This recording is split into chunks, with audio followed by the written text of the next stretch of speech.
आपने जिस व्यक्ति को कॉल किया है वह अभी दूसरी कॉल पे व्यस्त है। कृपया प्रतीक्षा करें या कुछ समय बाद कॉल करें।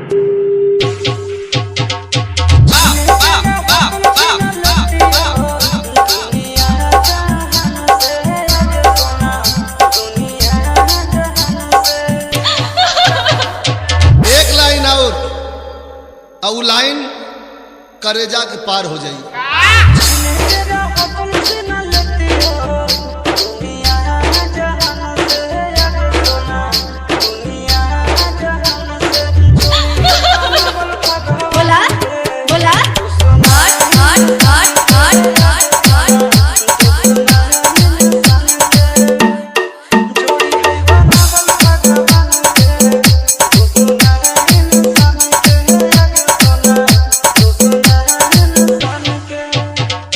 डीजे रोहित सुमन, डीजे रोहित सुमन, जमुई जमुई।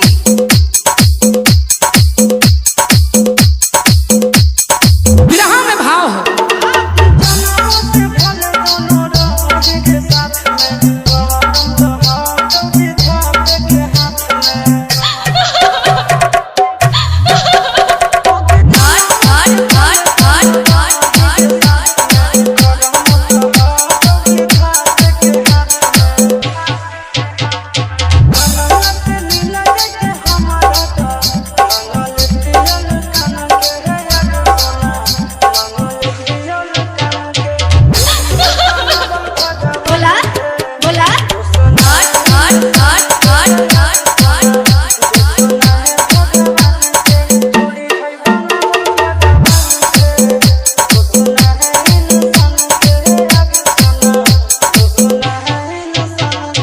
डीजे रोहित सुमन, डीजे रोहित सुमन,